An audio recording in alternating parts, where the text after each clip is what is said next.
నమస్తే welcome to Sri Satya news నేను మీ ఆదిలక్ష్మి జిల్లాలో అమలవుతున్న బంగారు బాల్యం కార్యక్రమం ద్వారా దివ్యాంగ విద్యార్థుల విద్యకు అత్యంత ప్రాధాన్యత ఇస్తున్నట్లు కలెక్టర్ తెలిపారు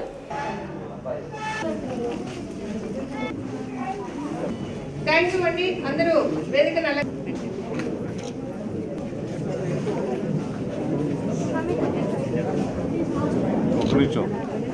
మేడం మేడం వా పక్కరేనమ్మా పక్కన తల్లి మొత్తం పోయింది పోయింది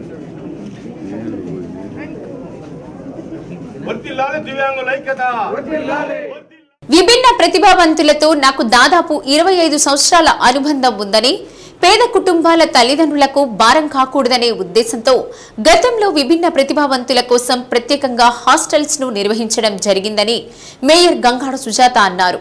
విభిన్న ప్రతిభావంతులైన పిల్లలను తల్లిదండ్రులు భారమనుకొని హాస్టల్లో పెట్టేవారని అప్పట్లో సమాజంలో దూరంగా నెట్టివేయబడే వారిగా చూసేవారని మేయర్ అన్నారు.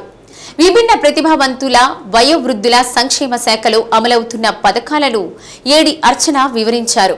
కార్యక్రమంలో జిల్లా మైనారిటీ వెల్ఫేర్ అధికారి నారాయణ, మెప్మా పీడీ రవికుమార్, ఎస్ఆర్కే పాఠశాల కరెస్పాండెంట్ అంజిరెడ్డి, సంక్షేమ సంఘాల ప్రతినిధులు వెంకటేశ్వరరెడ్డి, నటరాజ్, రాధాకృష్ణ యాదవ్, శ్రీనివాసులరెడ్డి, శివకృష్ణారెడ్డి, వరప్రసాద్, ఏడుకొండలు, చక్రపాణి, మహబూబ్ వలి, సులోచన తదితరులు పాల్గొన్నారు.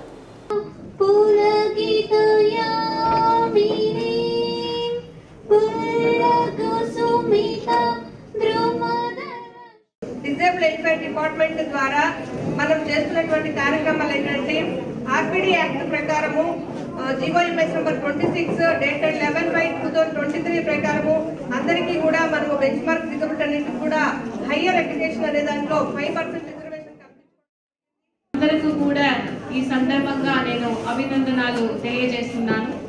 అదేవిధంగా ఇక్కడ మాట్లాడిన వారు డిఫరెంట్ అసోసియేషన్ మెంబర్స్, ఎన్జిఓ సంఘాలు కూడా ఇక్కడ ఉన్నారు. వారందరూ కూడా ఏమేమి కావాలి, ఇంకా మన డిస్ట్రిక్ట్ లో ఎలా ఏమేమి చేయాలి అన్న దాని గురించి కూడా చెప్పడం జరిగింది. దాంట్లో ముఖ్యంగా rights of persons with disabilities acts ఇక్కడ మన డిస్ట్రిక్ట్ లో ఇంకా ప్రాపర్ గా ఇంప్లిమెంట్ చేయాలి.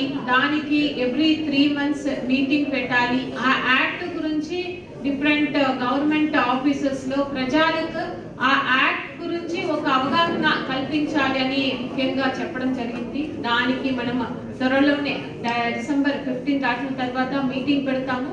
ముఖ్య అంశం ఏంటంటే children with special abilities, disable children persons వారిని ప్రతి విలేజ్ లో కూడా ఇప్పుడు ఒక సర్వే చేస్తున్నాము. గుర్తించి వారికి ఒక ఏమేం కావాలి అన్నది కూడా ఒక ఐడెంటిఫై చేసి వారి కోసం ప్రత్యేకంగా ఒక స్పెషల్ ప్లాన్ కూడా మనం తయారు చేస్తాము. అదే విధంగా ఇక్కడ కెరియర్ గైడెన్స్ గురించి కూడా అడిగారు. మనకు ఆల్రెడీ చదివి డిగ్రీ పొందిన వారు ఉన్నారు. వారికి ఇంకా వారి లైఫ్ లో ముందుకు వెళ్ళాలంటే ఒక మంచి కెరియర్ గైడెన్స్ ప్రోగ్రామ్ కూడా వారికి పెట్టాలి. వారికి ఒక స్కిల్స్, అదే విధంగా వారికి జాబ్ ఆపర్చునిటీస్ వారికి కల్పించాలి అనేది ఇక్కడ ఉన్న ఒక ముఖ్య రిక్వెస్ట్.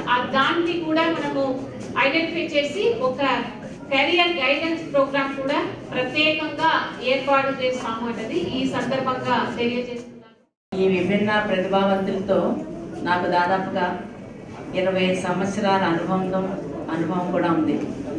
1990 సంవత్సరంలోనే ఈ యొక్క హ్యాండిక్యాప్డ్ అనే దాన్ని పేరు పెట్టి దయానంద నెల్లూరు సొసైటీ పేరుతో ఒక ఇన్స్టిట్యూట్ కూడా స్టార్ట్ చేయడం జరిగింది.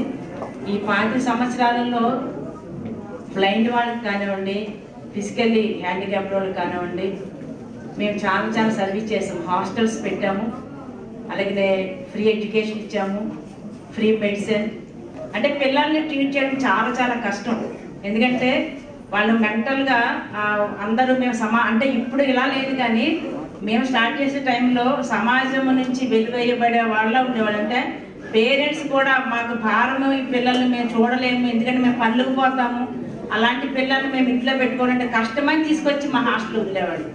కానీ మా హాస్టల్లో ఉన్న తర్వాత పిల్లలు బాగా చదివించిన తర్వాత వాళ్ళు ఫీల్ అయ్యారు అనమాట. ఇంత చక్కగా పిల్లల్ని చూసుకుంటున్నారంటే మేము చాలా గర్వంగా కూడా ఫీల్ అయ్యాం. చాలా ఉత్తేజకరంగా ఉత్సాహంగా అన్ని రంగాల్లో ముందుకు ఎదుగుతూ ఉన్నారు. మరి ఈరోజు చూసుకుంటే చాలా మంది సకలాంగులే నిజంగా నివ్వెరపోయేటువంటి పరిస్థితిలో వారి యొక్క నైపుణ్యాలని చాలా చక్కగా మనోధైర్యంతో ఏ రకమైనటువంటి నిరాశ నిస్పృహ లేకుండా చాలా చక్కగా ప్రదర్శించగలిగేటువంటి స్థాయిలో వారందరూ కూడా రాగలుగుతున్నారు. మనందరం ఈరోజు ఆలోచించాల్సిన విషయం ఏంటంటే ఈ విభిన్న ప్రతిభావంతులు రోజు రోజుకి దైవికంగా పుట్టుకతోటే కాకుండా రకరకాల కమ్యూనికబుల్ డిసీజెస్ వల్ల కానీ యాక్సిడెంట్స్ వల్ల కానీ వీళ్ళ సంఖ్య బాగా పెరుగుతూ వస్తూ ఉంది. మనం గత 10 సంవత్సరాల క్రితం ఎంతమంది ఉన్నారు ఈ పాపులేషన్ లెక్కలు తీసుకుంటే ఈ రోజు అందరూ చెప్పినట్టు 3% కాదు 4% రిజర్వేషన్స్ డిజేబుల్కి వస్తున్నాయి. అట్లాగే వరల్డ్ వ్యాప్తంగా చూసుకుంటే 1.3 బిలియన్ పీపుల్ డిజేబుల్డ్ పీపుల్ ఉన్నారు. సో అందువల్ల వీరిని కూడా జిల్లా సహకార కేంద్ర బ్యాంకులో వచ్చిన అనేక ఫిర్యాదులను నిగ్గు తేల్చారు. విచారణకు నియమించిన అధికారుల బృందం క్షేత్రస్థాయి సమగ్ర విచారణ చేపట్టి నివేదికను ఉన్నతాధికారులకు సమర్పించారు. డీసీసీ బ్యాంకులో అవినీతి అక్రమాలతో పాటు ప్రభుత్వ పథకాలు పంపిణీలో అవకతవకలు, బ్యాంకు నిధుల దుర్వినియోగం వంటి ఆరోపణలపై కలెక్టర్ తమీం అన్సారియా స్పందించారు. డీసీసీ బ్యాంకులో జరిగిన లోపాలపై విచారణ సహాయక చట్టం 51 ప్రకారం విచారణ చేపట్టాలని ఉన్నతాధికారులు కోరారు. దీంతో పాటు కలెక్టర్ తమీం అన్సారియా 3 అధికారులతో కూడిన ప్రత్యేక బృందాన్ని నియమించి విచారణ చేపట్టారు. విచారణలో తేలిన అవినీతి లోపాలపై నివేదికను ప్రభుత్వానికి నివేదించారు. గత వైసీపీ ప్రభుత్వ హయాంలో డీసీసీబీలో పెద్ద ఎత్తున అవినీతి అక్రమాలు అవకతవకలు జరిగాయని, అందులో బ్యాంకు అధికారులు అలానే వైసీపీ పాలనలో బ్యాంకు పర్సనల్ ఇన్ఛార్జీలుగా వ్యవహరించిన వారి భాగస్వామ్యం ఉందంటూ భారీగా ఫిర్యాదులు ప్రభుత్వానికి, జిల్లా యంత్రాంగానికి వెళ్లాయి. బ్యాంకు నిధులను దుర్వినియోగం, దోపిడీ చేశారని కొందరు వ్యక్తుల తీరును కూడా పేర్కొంటూ ఈ ఫిర్యాదుల నేపథ్యంలో ప్రభుత్వం తొలుత విజిలెన్స్ విచారణకు ఆదేశించింది. ఈ విచారణ సజావుగా సాగేందుకు అప్పుడు బ్యాంకు సీఈఓగా ఉన్న కోటిరెడ్డిని అక్కడి నుంచి తొలగించాలని, అలాగే సమగ్ర విచారణ కోసం సెక్షన్ 51 విచారణ చేయించాలని కలెక్టర్ ప్రభుత్వాన్ని కోరుతూ లేఖ రాశారు. అయితే సకాలంలో ప్రభుత్వ ఉన్నతాధికారులు, బ్యాంకు పాలక మండలి స్పందించలేదు. సీఎంఓ నుంచి వచ్చిన ఆదేశాలతో సీఈఓ కోటిరెడ్డితో పాలకవర్గం రాజీనామా చేయించి ఆప్కాబ్ నుంచి మరొక అధికారిని ఇక్కడ సీఈఓగా నియమించారు. మరోవైపు బ్యాంకుపై సెక్షన్ 51 విచారణ వేసేందుకు ప్రాథమిక విచారణ స్థానికంగా చేసి నివేదించాలని రాష్ట్ర సహకార శాఖ ఉన్నతాధికారులు కలెక్టర్ తమీం అన్సారియాను కోరారు. దీంతో డీసీసీబీలో జరిగిన అక్రమాలను విచారించేందుకు ప్రత్యేక ఉప కలెక్టర్ లోకేశ్వరరావు నేతృత్వంలో 3 సభ్యులతో కూడిన అధికారుల బృందాన్ని కలెక్టర్ విచారణకు నియమించారు. ప్రకాశం డిస్ట్రిక్ట్ కోఆపరేటివ్ సెంట్రల్ బ్యాంక్ పైన కొన్ని అభియోగాలు సంబంధించినంత వరకు గౌరవ కమిషనర్ కోఆపరేషన్ డిపార్ట్మెంట్ వారు సెక్షన్ 51 కోఆపరేటివ్ సొసైటీస్ యాక్ట్ కింద ఎంక్వైరీ కోసము ఫర్దర్గా డీటెయిల్డ్ ఎంక్వైరీ చేయడం కోసము గౌరవ జిల్లా కలెక్టర్ గారు ప్రకాశం జిల్లా వారికి ఆదేశించడమైనది. ముందుగా ఒక ప్రిలిమినరీ రిపోర్ట్ సబ్మిట్ చేయమని చెప్పారు. So that respected collector madam has appointed a committee, three men committee appoint చేశారు. డిప్యూటీ కలెక్టర్గా నేను, నాతో పాటు జిల్లా audit officer, district audit officer మరియు ఎల్డిఎం 3 కలిసి 3 మెన్ కమిటీ మనం ఫామ్ చేసిన తర్వాత we have conducted detailed enquiry for submitting A prima facie report. ప్రాథమికంగా కలెక్టర్ నియమించిన 3 అధికారులతో కూడిన కమిటీ బ్యాంకులో చేసిన విచారణలో అత్యధిక ఫిర్యాదులు వాస్తవమేనని తేలాయని, అక్రమాలకు బాధ్యులపై చర్యలు తీసుకోవడంతో పాటు మరింత లోతుగా క్షేత్రస్థాయిలో నిశిత పరిశీలన కోసం సమగ్ర విచారణకు ఆదేశించాలని ప్రభుత్వాన్ని కోరుతూ కలెక్టర్ లేఖ రాశారు. 3 సభ్య కమిటీ ఇచ్చిన రిపోర్టుల ఆధారంగా కలెక్టర్ అన్సారియా ప్రభుత్వానికి నివేదిక పంపారు. ఈ నేపథ్యంలో డిప్యూటీ కలెక్టర్ లోకేశ్వరరావు నేతృత్వంలో 3 సభ్య కమిటీని కలెక్టర్ నియమించగా వారు దాదాపు 15 రోజుల పాటు విచారణ కొనసాగించారు. అనేక అంశాలపై ఫిర్యాదులను పరిశీలించి వాటిని 62 అంశాలుగా 8 విభాగాలుగా విభజించి విచారణ కమిటీ పరిశీలన చేయగా అన్ని అంశాలలోనూ వాస్తవం ఉన్నట్లుగా కమిటీ గుర్తించింది. ప్రధానంగా ఉద్యోగుల బదిలీలు, ఉద్యోగోన్నతులు, సస్పెన్షన్, డిస్మిస్ అయిన వారి నియామకాలు, ఆధునీకరణ, అభివృద్ధి పేరుతో బ్యాంకు బ్రాంచీలలో చేసిన పనులు, లీగల్ ఛార్జీల చెల్లింపు, ఆరోపణలు ఎదుర్కొంటూ పెండింగ్ విచారణ ఉన్నవారే విజిలెన్స్ విభాగంలో ఉండటం, నిబంధనలకు విరుద్ధంగా అనేక కార్యకలాపాలు కొనసాగడం వంటి వాటిని గుర్తించారు. PDCCB బ్యాంక్ సంబంధించి whatever the documents we are going to examine అనే దానికోసము CEO గారికి లెటర్స్ అడ్రస్ చేస్తూ ఈ ఎంక్వైరీ కమిటీకి పూర్తి స్థాయిలో సహకరించమని రిక్వెస్ట్ చేశాను. సో దట్ CEO గారు కొంత స్టేట్మెంట్స్, కొన్ని రికార్డ్స్, కొన్ని మీటింగ్ మినిట్స్, అలాగే బ్యాంక్ బోర్డు సంబంధించిన విషయాలన్నీ కూడా మనకి మెటీరియల్ ఎవిడెన్స్ సబ్మిట్ చేశారు. ఆ మెటీరియల్ ఎవిడెన్స్ బేస్ చేసుకొని we conduct detailed enquiry and we have submitted report. ఇందులో ప్రధానంగా కొన్ని వ్యక్తిగతంగా కొంతమంది పైన ఆరోపణలు ఉన్నాయి.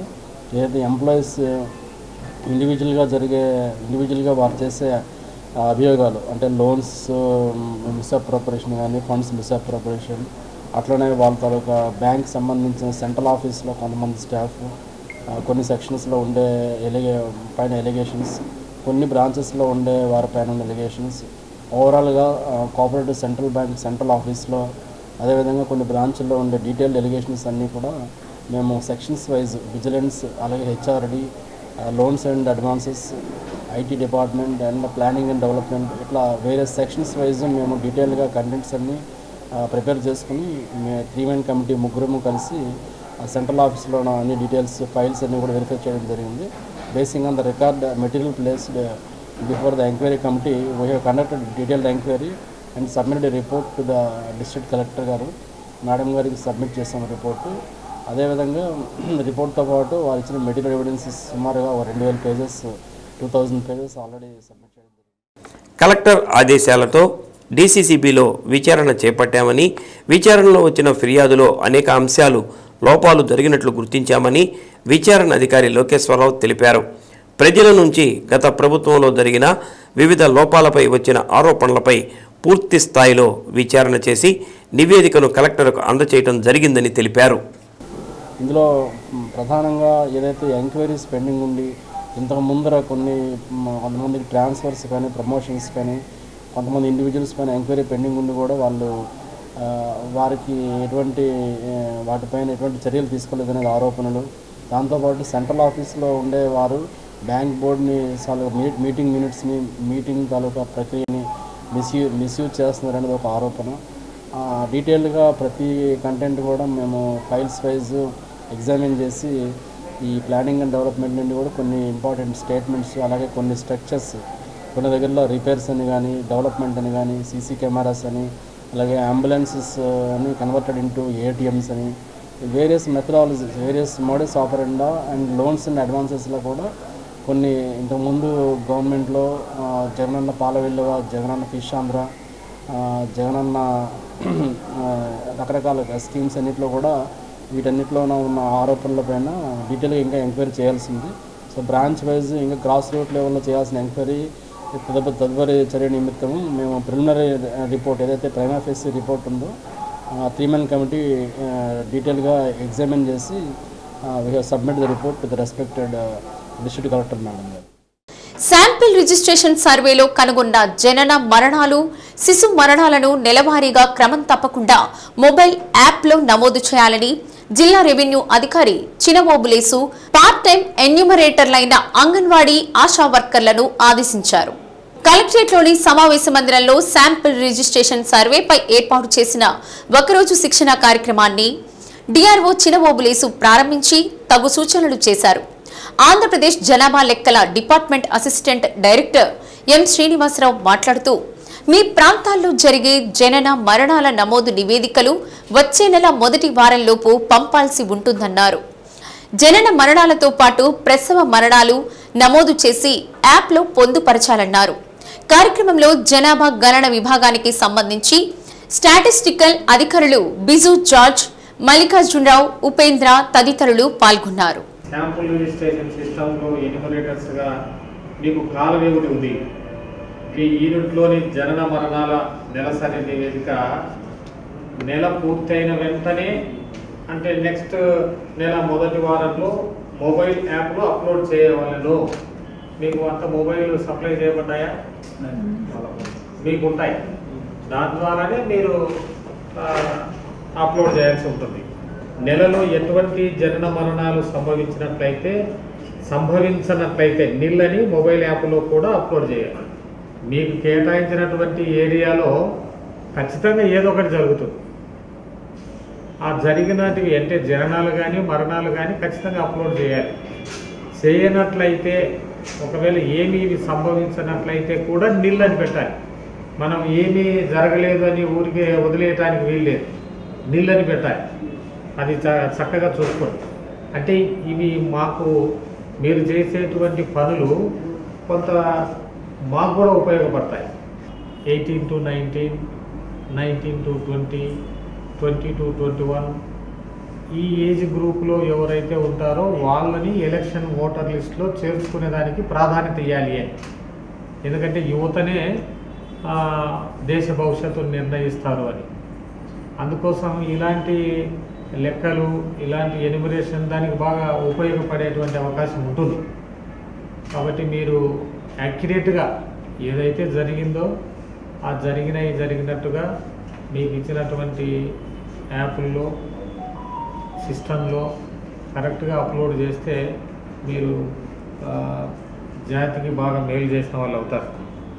అలాగే జనన మరణాల అర్ధ సంవత్సర నివేదిక హాఫ్ ఇయర్లీ రిపోర్టు తదుపరి జనవరి, జూలై మొదటి వారంలో మొబైల్ యాప్లోనే అప్లోడ్ చేయాలి. విద్యుత్ కొనుగోలు విషయంలో రాష్ట్ర ప్రభుత్వాలకు లంచాలు ఇచ్చి వేల కోట్ల రూపాయల ప్రజాధనం లూటీ చేయాలని చూసిన అదానీ అవినీతిపై విచారణ జరిపించి వెంటనే అరెస్ట్ చేయాలని సిపిఎం నగర కార్యదర్శి చీకటి శ్రీనివాసరావు అన్నారు.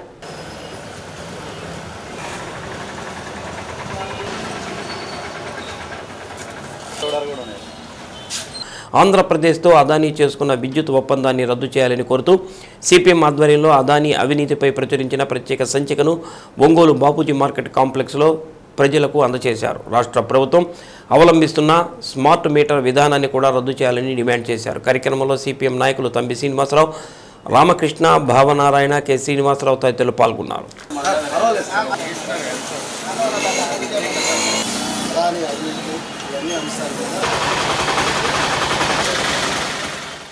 విద్యుత్ రంగంలో అవినీతి అదానికి సంబంధించినటువంటి కుంభకోణాన్ని వెలికితీస్తూ ప్రత్యేక సంచికని ముద్రించడం జరిగింది. దీన్ని ఈరోజు నగరంలో ఉన్నటువంటి ప్రజలకి, వ్యాపారస్తులకి, మధ్యతరగతి ఉద్యోగులకి అందరికీ కూడా పంపిణీ చేస్తూ ఉన్నాము. ప్రజలందరూ ఆలోచించి అదానీ కుంభకోణం చేసినటువంటి అదానీని తక్షణమే అరెస్ట్ చేయాలని చెప్పేసి మేము డిమాండ్ చేస్తూ ఉన్నాము. సోలార్ విద్యుత్తు తయారీ దానిలో ప్రభుత్వాలను మేనేజ్ చేసి గతంలో ఉన్నటువంటి ప్రభుత్వాలకి ఆ కాంట్రాక్టులు తీసుకోవడానికి 2029 కోట్ల రూపాయలు లంచం ఇచ్చి అవినీతికి పాల్పడి ఈ కాంట్రాక్టును తీసుకోవడం జరిగింది.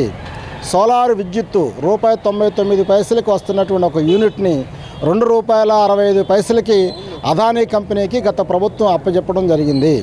అందువల్ల వేల లక్షల కోట్ల రూపాయలు ప్రజల యొక్క డబ్బును ఈరోజు అదానీకి కట్టబెట్టడానికి ప్రభుత్వం ప్రయత్నం చేస్తూ ఉన్నది. అందువల్ల ఈ అదానీ యొక్క అవినీతిని, అక్రమాలని వెలికి తీయాల్సినటువంటి అవసరం ఉంది. దీని మీద పార్లమెంట్ కమిటీ వేసి చర్చించి దాని మీద అరెస్ట్ చేయాలని చెప్పేసి మేము కోరుతా ఉన్నాము. అత్యంత ప్రమాదకరమైంది, ప్రజల మీద భారాలు వేస్తున్నటువంటి స్మార్ట్ మీటర్లు బిగించవద్దని తక్షణమే దాన్ని రద్దు చేయాలని చెప్పేసి మేము డిమాండ్ చేస్తున్నాము. గత ప్రభుత్వం కాలంలో తెలుగుదేశం పార్టీ నాయకులు వ్యవసాయ రంగానికి ఈ మీటర్లు బిగించేటప్పుడు వాటిని పగలగొట్టమని మీరు పిలిపించారు. మరి మీ ప్రభుత్వం వచ్చి ఏం చేస్తూ ఉన్నది? అందువల్ల మీరు కూడా గత ప్రభుత్వ విధానాన్ని అమలు చేస్తారా, లేదు మీకంటూ ఒక విధానం ఉందా? మీరు ప్రజలకు చెప్పాల్సినటువంటి అవసరం ఉందని చెప్పి మేము డిమాండ్ చేస్తూ ఉన్నాము. ఒక విద్యుత్ రంగంలోనే కాదు, అనేక రంగాల భూములు, పోర్ట్లు, విశాఖపట్నంలో ఉన్నటువంటి అనేక ఇవి అన్నీ కూడా అదానికి కట్టబెట్టారు. వేల కోట్ల రూపాయల డబ్బులు లంచాలు ఇచ్చేసి ప్రభుత్వాన్ని మేనేజ్ చేసి అదాని అగ్రిమెంట్లు చేసుకున్నాడు. కాబట్టి గత ప్రభుత్వం టైంలో జరిగినటువంటి అన్ని రకాల ఒప్పందాలని రద్దు చేసి ప్రజల ముందు నిజాయితీగా మీరు ప్రజల తరఫున ఉన్నారని చెప్పేసి రుజువు చేసుకోమని చెప్పేసి సిపిఎం తరఫున మేము తెలియజేస్తూ ఉన్నాము. సుమారు 1,00,000 కోట్ల రూపాయలు ప్రజల దగ్గర నుంచి వసూలు చేయడానికి పథకం రూపొందించారు. డిసెంబర్ 1 నుంచి వచ్చేటటువంటి బిల్లుల్లో ఇవన్నీ కూడా అమలవుతున్నాయి. అందుకని ప్రజలారా మీరందరూ ఆలోచించి ఈ విద్యుత్ భారాలకు వ్యతిరేకంగా కలిసి రావాలని, దీన్ని తిరస్కరించాలని చెప్పేసి మేము కోరుతున్నాం. తుఫాన్ వల్ల కురుస్తున్న వర్షాల కారణంగా ప్రజలు అంటువ్యాధుల పట్ల అప్రమత్తంగా ఉండాలని ఇన్ఛార్జ్ డిఎంఎన్హెచ్ఓ పద్మజ తెలిపారు. ప్రజలు నీళ్లు నిల్వ ఉంచకుండా చూసుకోవాలన్నారు. ఇటీవల వర్షాలు వరుసగా కురుస్తున్న నేపథ్యంలో గ్రామాల్లో దోమలు విజృంభించే అవకాశం ఉందని, కాచి వడబోసిన నీటిని తాగాలని, ఇంటి పరిసర ప్రాంతాల్లో నీరు నిలవకుండా చూసుకోవాలని, దోమతెరలు వాడాలని తెలిపారు. ఏదైనా అత్యవసరమైన పరిస్థితుల్లో దగ్గరలోని ప్రాథమిక వైద్యశాలకు వెళ్లి చికిత్స తీసుకోవాలని సూచించారు. జిల్లాలో ఎక్కడా వైద్యుల కొరత లేదని, ప్రాథమిక ఆరోగ్య కేంద్రాల్లో అన్ని సదుపాయాలు కల్పిస్తున్నట్లు పేర్కొన్నారు. ప్రజలు అంటు రోగాల పట్ల జాగ్రత్తగా ఉండాలని తెలిపారు. ముఖ్యంగా వాతావరణ మార్పుల వల్ల ప్రజలందరికీ కూడా చిన్న చిన్న జబ్బులు అనే బారిన పడుతున్నారు.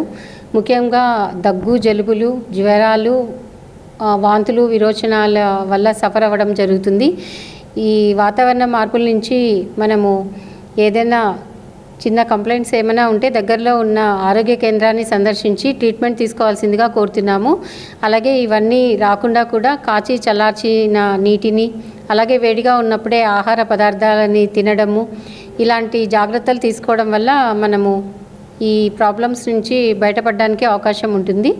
అలాగే దోమలు కుట్టకుండా దోమతెరలు వాడడము, మస్కిటో రిపెల్లెంట్స్ని వాడడం వల్ల మనకి మలేరియా కానీ డెంగ్యూ ఫీవర్స్ రాకుండా మనల్ని మనము కాపాడుకోవచ్చు.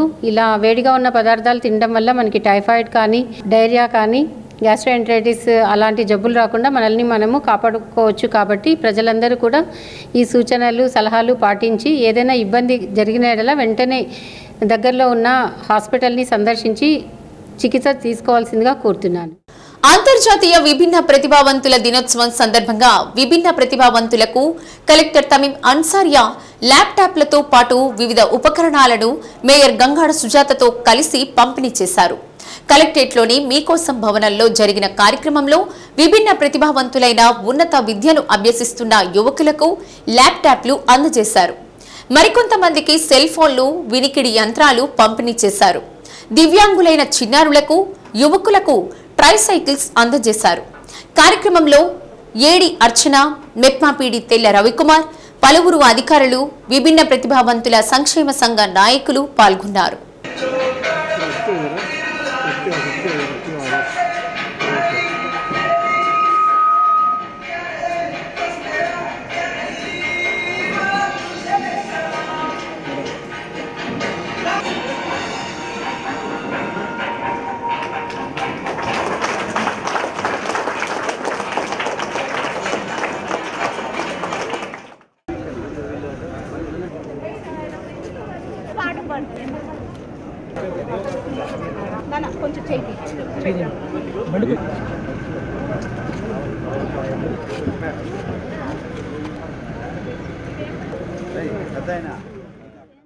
చినగంజాం ఎంపీపీ అంకమ్మరెడ్డి తన వద్ద అప్పుగా 25 లక్షలు తీసుకుని తీర్చమంటే దుర్భాషలాడుతూ ఇష్టం వచ్చిన వారితో చెప్పుకోమంటూ బెదిరింపులకు పాల్పడుతున్నాడని, గత్యంతరం లేని పరిస్థితుల్లో అతనిపై పోలీస్ స్టేషన్లో కేసు పెట్టినట్లు ఆరోగ్యశ్రీ మాజీ special officer doctor Yadala Ashok Babu తెలిపారు. ఇటీవల తనపై చినగంజాం ఎంపీపీ అంకమ్మరెడ్డి చేసిన అసత్య ఆరోపణలను ఖండించారు. అత్యవసరంగా 25 లక్షల రూపాయలు కావాలని, వడ్డీతో సహా ఇస్తానని చెప్పి తీసుకుని ఎన్నాళ్ళైనా డబ్బు తిరిగి ఇవ్వడం లేదన్నారు. డబ్బులు అడిగితే అంకమ్మరెడ్డి వారి కుటుంబ సభ్యులతో తనను దుర్భాషలాడుతూ బెదిరించారని, అందుకోసం నేను ఫిర్యాదు చేశానన్నారు. ఇటీవల 25 లక్షల చెక్కు నాకు ఇచ్చారని, ఆ చెక్కు బౌన్స్ కావడం జరిగిందని తెలిపారు. డబ్బు అడిగినందుకు కొత్త కొత్త ఆరోపణలు చేస్తూ తనను ఇబ్బంది పెట్టడానికి ప్రయత్నిస్తున్నారని, తనకు న్యాయం జరిగేంత వరకు పోరాటం చేస్తానని పేర్కొన్నారు. గత 4 రోజులుగా నా మీద, నా కుటుంబం మీద విపరీతమైన బ్యాడ్ ప్రచారం జరుగుతుంది. అంకమ్మరెడ్డి అనేటువంటి వ్యక్తి నాకు ఒక 5 సంవత్సరాల క్రితం పరిచయము.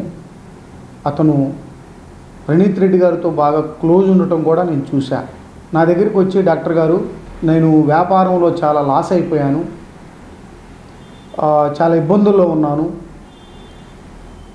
మీరు కూడా రాజకీయంలో ఎదగాలనుకుంటున్నారు కదా, నేను నీ ఎమ్మెల్యే సీటు విషయంలో నేను కొంచెం రికమెండేషను చేస్తాను, మీరు నాకు డబ్బులు కొంత ఇవ్వండి, నేను మీకు ఇంట్రెస్ట్తో సహా ఇస్తాను అని చెప్పిన మాట వాస్తవం.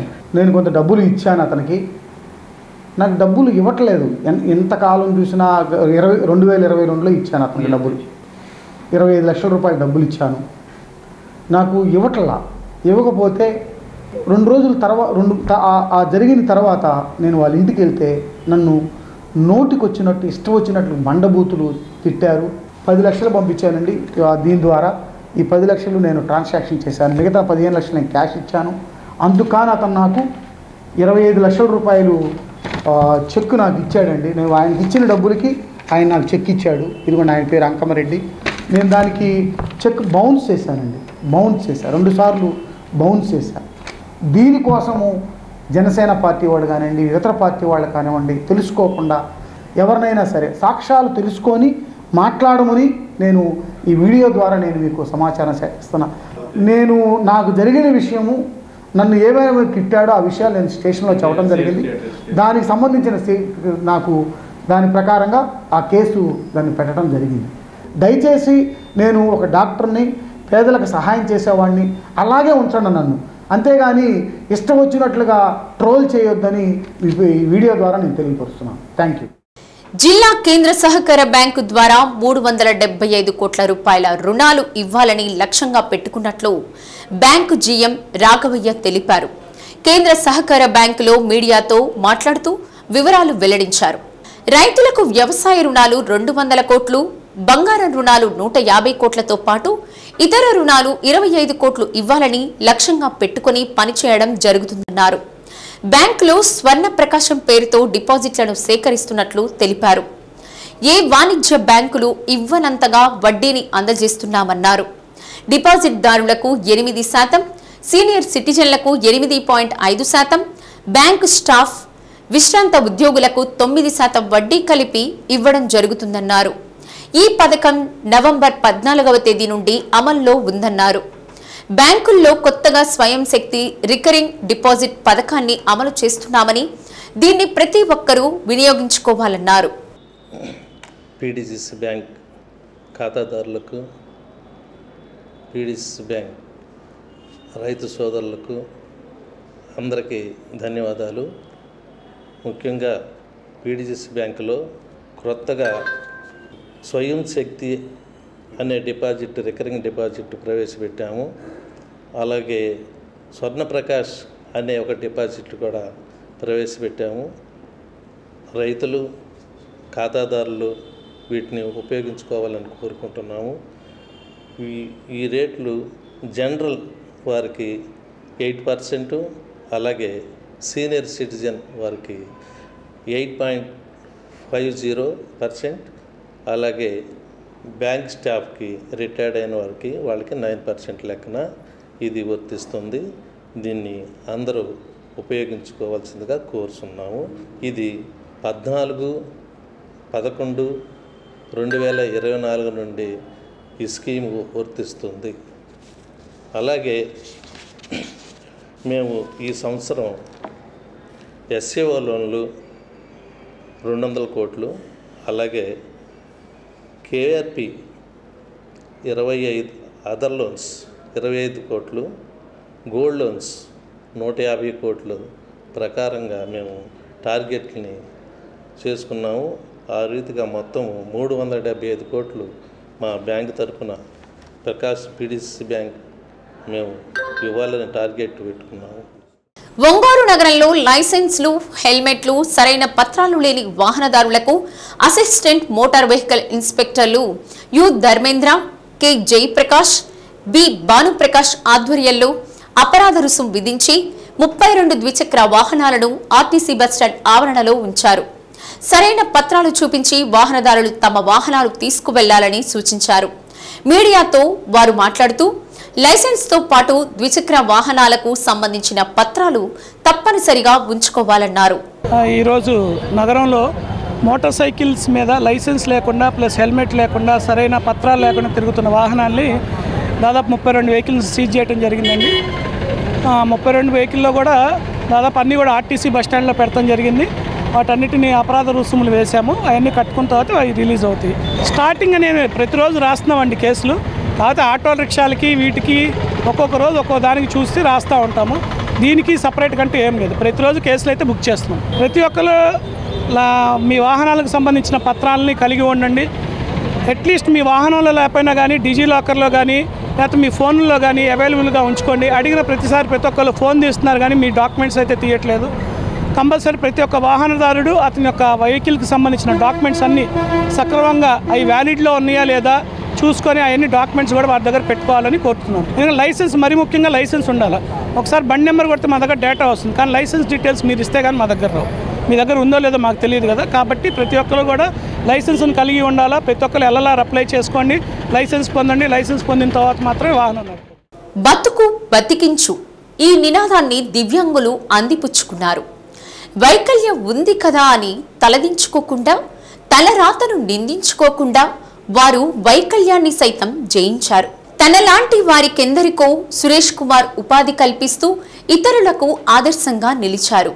ప్రపంచ వికలాంగుల దినోత్సవం సందర్భంగా విధిని ఎదిరించి ధైర్యంగా నిలబడిన సురేష్ కుమార్ జీవన విజయంపై ప్రత్యేక కథనం.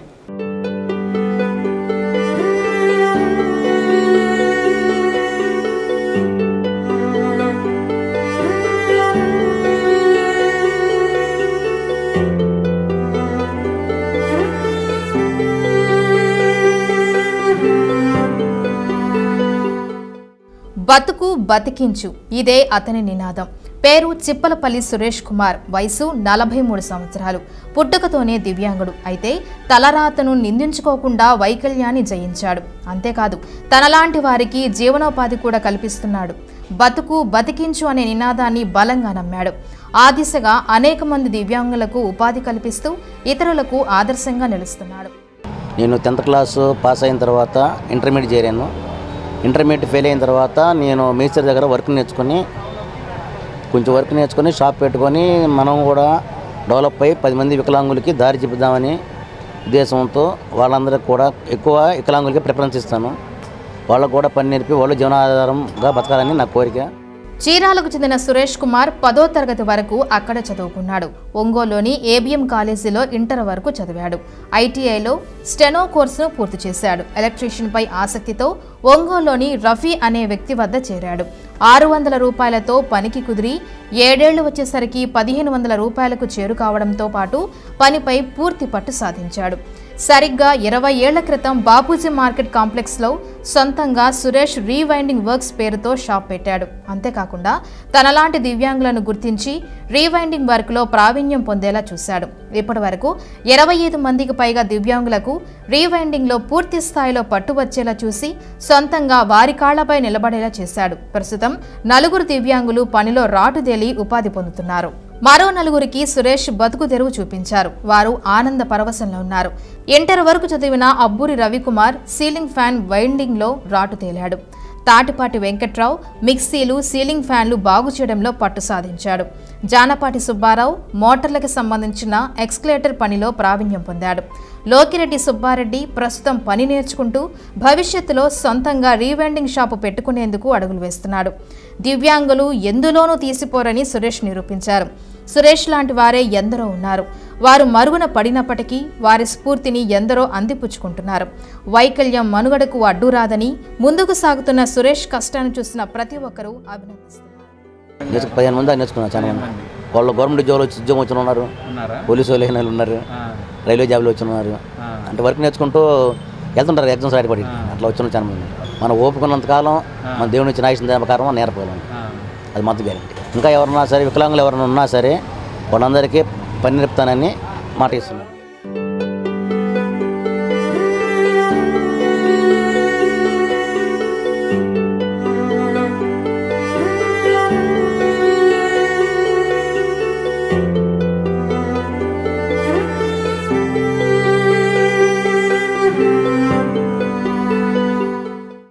ఒంగోలు మండలంలోని 14 గ్రామ పంచాయతీల పరిధిలో డిసెంబర్ నెలాఖరులోపు 100% ఇంటి పన్నులు వసూలు చేస్తామని ఈఓఆర్డీ ఏ బాలచెన్నయ్య చెప్పారు. ఎంపీడీఓ కార్యాలయంలో ఈఓఆర్డీ మాట్లాడుతూ దేవరంపాడు బొద్దులూరి వారిపాలెం గ్రామాల్లో ఇప్పటికే 100% పన్ను వసూలు చేశామన్నారు. కరవది గ్రామ పంచాయతీలో 2400 గృహాలకు గాను 1667 గృహాల వారు పన్ను చెల్లించినట్లు చెప్పారు. మన రాష్ట్ర ప్రభుత్వం స్వర్ణ పంచాయతీ అనే కొత్త ఒక వెబ్సైట్ను ప్రారంభించడం జరిగింది. అందులో ప్రధానంగా గ్రామ పంచాయతీ లెవెల్లో పౌరులకు కావాల్సిన అన్ని సర్వీసెస్ కూడా అందులోనే పొందుపరచడం జరిగింది. అలాగే ప్రధానంగా మనకు గ్రామ పంచాయతీ పరిధిలో హౌస్ ట్యాక్స్కి సంబంధించి ఒక మంచి మార్పును ఈ సైట్ ద్వారా, ఈ స్వర్ణ పంచాయతీ అనే సైట్ ద్వారా తీసుకురావడం జరిగింది ప్రభుత్వం. ప్రతి ఇండివిజువల్, ప్రతి హౌస్ హోల్డ్ అంటే ఇంటి యజమాని ఎవరైతే ఉన్నారో వారికి సంబంధించిన పన్ను పూర్తిగా వారి ఇంటి కొలతలు ఎలా ఉన్నాయి, అలాగే వాళ్ళ ఇంటి పరిసరాల్లో ఎవరున్నారు, చుట్టుపక్కల ఎవరున్నారు, ఆ ఇంటి కొలతలేంటి, ఆ మొత్తం పన్ను ఏంటి అనేది కూడా పబ్లిక్ డొమైన్లో పెట్టి ఆ ప్రభుత్వము అందరూ చూసుకునే విధంగా ఎవరు ట్యాక్స్ వాళ్ళు ఎంత కట్టాలి, ఎంత పే చేశారనేది ఆన్లైన్ ద్వారా కూడా ఏర్పాటు చేసుకుని చూసుకునే విధంగా ప్రభుత్వం ఈ స్వర్ణ పంచాయతీ వెబ్సైట్ ద్వారా ఏర్పాటు చేయడం జరిగింది. కేవలం ట్యాక్స్కి సంబంధించే కాకుండా ప్రజలకు అందించే సర్వీసెస్ కూడా, క్యాస్ట్ సర్టిఫికెట్ అయితేనేమి, ఇన్కమ్ సర్టిఫికెట్ అయితేనేమి, అలాగే ఆ ట్యాక్స్కి సంబంధించి మనం ఇచ్చే వాళ్ళకు సర్టిఫికెట్, ఇంటి పన్నుకు సంబంధించి పన్ను విలువకు సంబంధించి ఒక సర్టిఫికెట్ కూడా మనకు కావాలంటే దాని నుంచి ఇస్తారు. కాబట్టి గవర్నమెంట్ ఇచ్చే జీవోలు కూడా అందులోనే పొందుపరచడం జరిగింది. కాబట్టి ఈ స్వర్ణ పంచాయతీ అనే ఇది చాలా ప్రజలకు చాలా ఉపయోగకరమైందని తెలియజేసుకుంటున్నాము. మా మండలం వరకు అయితే దాదాపుగా ఒక 7900 వరకు అసెస్మెంట్స్ ఉన్నాయి. ఒక 2-3 రోజుల్లోనే మొత్తం అన్నీ కూడా ఆన్లైన్లో చేయడం జరిగింది. ఇప్పటికే దాదాపు 82% మేము ఆన్లైన్లో మొత్తం ఎంట్రీ చేయడం జరిగింది. అందరికీ కూడా చాలా పారదర్శకంగా, ట్రాన్స్పరెంట్గా ఉండాలనే ఉద్దేశంతో మన కమిషనర్ గారు అలాగే మా గౌరవ మంత్రివర్యులు ఈ మంచి కార్యక్రమాన్ని తీసుకొచ్చారు. కాబట్టి దీన్ని అందరూ ఉపయోగించుకోవాలని కోరుకుంటున్నాం. భారత రాజ్యాంగం కల్పించిన రిజర్వేషన్ల ప్రకారం దళిత క్రైస్తవులను ఎస్సీ జాబితాలో ఉంచాలని జై జనం పార్టీ అధ్యక్షులు చప్పిడి రవిశంకర్ అన్నారు. నగరంలోని సంఘ కార్యాలయంలో జరిగిన సమావేశంలో ఆయన మాట్లాడారు. మతం మారితే కులం మారదని డాక్టర్ బిఆర్ అంబేద్కర్ రాజ్యాంగంలో పొందుపరిచారన్నారు. సుప్రీంకోర్టు మతం, కులానికి ఇచ్చిన తీర్పును పునఃపరిశీలించాల్సిన అవసరం ఉందని తెలిపారు.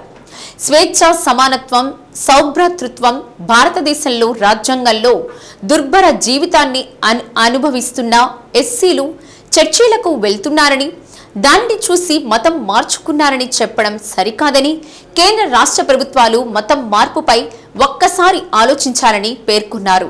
సమావేశంలో Yohanu, Ajay Kumar, D Srinu, CH Rambabu, pastor Yesudasu పాల్గొన్నారు. ఈ మధ్యకాలంలో ఎస్సీలుగా ఉంటూ చర్చిలకు వెళ్తున్న వారిపై సుప్రీంకోర్టు ఒక కఠినమైన తీర్పు ఇచ్చింది. ఆ తీర్పు ఏమనగా ఎస్సీలు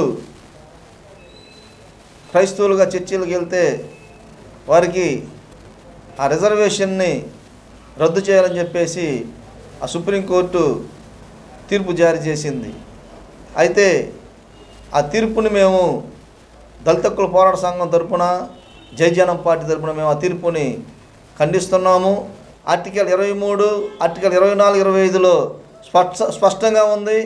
అయితే సుప్రీంకోర్టు ఈ దళిత క్రైస్తవుల్ని ఎస్సీలుగానే కొనసాగించాలని మేము డిమాండ్ చేస్తున్నాం. ఎందుకంటే భారతదేశంలో ఎప్పటి నుంచో అంటరానితన అస్పృశ్యులతో ఈ ఎస్సీలు ఉన్నారు. అయితే మతం మారితే కులం మారదని, కులంతో ఇప్పుడు ఎన్నో అవమానాలు జరుగుతున్నాయి. కాబట్టి సుప్రీంకోర్టు పునఃపరిశీలన చేసి ఈ జీవో ఇచ్చిన జీవోని ఆ తీర్పును రద్దు చేయాలని చెప్పేసి మేము డిమాండ్ చేస్తున్నాం. Addanki rotary club of Singarakonda న్యాయ విజ్ఞాన సంస్థ ఆధ్వర్యంలో అంతర్జాతీయ దివ్యాంగుల దినోత్సవం చైతన్య బదిరుల పాఠశాలలు నిర్వహించారు. వినికిడి లోపం ఉన్న దివ్యాంగ విద్యార్థిని ఉప్పలపాటి పద్మకు రోటరీ అధ్యక్షులు చప్పిడి వీరయ్య సౌజన్యంతో 7,000 రూపాయల విలువైన హీరింగ్ ఎయిడ్ పరికరం అందజేశారు.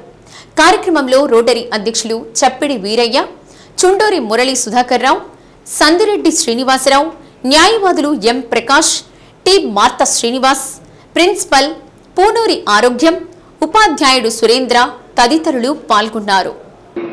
ఇంకా దివ్యాంగులు ఇదివరకైతే ఒక 7 రకాల మాత్రమే ఉండేది. ఇంకా అనేక మందిని కూడా 18 రకాలుగా 21 రకాలైనటువంటి బలహీనతలు కలిగిన వాటిని కూడా దివ్యాంగుల కోటలో చేయాల్సిన సంతోషకరమైన విషయం. వీరిని ఆర్థికంగా ఆదుకోవడానికి కూడా ఇప్పుడు ఇదివరకు పెన్షన్ విషయంలో కూడా 6,000 రూపాయలు గవర్నమెంట్ కూడా చాలా సంతోషకరమైన విషయం. ఒక 3,000 రూపాయల పెన్షన్ 6,000 అయింది. ఈ దివ్యాంగులకి మానసిక లాభాలు కానీ, శారీరక లాభాలు కానీ, బదిలీలు కానీ వీరికి కొన్ని మెడిసిన్స్ అట్లా వాడుకుంటూ ఉంటారు. ఈ పెన్షన్ 6,000 అవడం కూడా చాలా సంతోషకరం. ఆ విషయంలో కూడా ప్రభుత్వానికి దివ్యాంగులు చాలా బల్లికురవలోని మండల పరిషత్ ప్రాథమిక పాఠశాల హెచ్సి భవిత సెంటర్లో అంతర్జాతీయ దివ్యాంగుల దినోత్సవం కార్యక్రమాన్ని నిర్వహించారు. IYS Rakshak foundation chairman Kasim Vali మాట్లాడుతూ విభిన్న ప్రతిభావంతులైన పిల్లలను చూసుకోవడం తల్లిదండ్రులకు భారమైనప్పటికీ ఎంతో ఓర్పుతో వారికి కావలసిన అవసరాలను తీరుస్తూ వారికి సేవ చేస్తున్నందుకు కృతజ్ఞతలు తెలిపారు. దివ్యాంగులుగా ఉండి వివిధ శాఖల్లో పనిచేస్తున్న K Gopi, Rajani Kumari IYS Rakshak foundation chairman Kasim వలీలను సన్మానించారు. కార్యక్రమంలో ZPHS head master K Babu Venkateswararao, incharge HM Ravindrababu, KGBV principal K Sarala, MPPS HE M Srinu, Galam Prabhakar విద్యార్థులు పాల్గొన్నారు.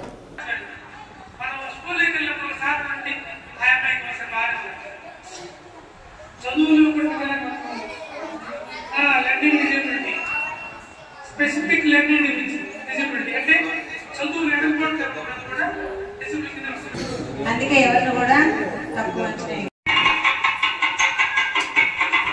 మీరు కూడా అందరూ చదువుకొని మంచి పొజిషన్ వచ్చి మీకు కూడా సన్మానం చేస్తాం. మేము ఎందుకంటే మేము ఇంకా పొద్దున్నే మీరు ప్రతిజ్ఞలో తీసుకోవచ్చు. శ్రీ సత్య న్యూస్ లో నేటి మాట. శరీరం సోమరితనానికి అలవాటు పడితే ఆలోచన ఎప్పుడూ వేరొకరి సహాయం కోసం ఎదురు చూస్తూ ఉంటుంది. శ్రీ సత్య న్యూస్ ఇంతటితో సమాప్తం. నమస్కారం.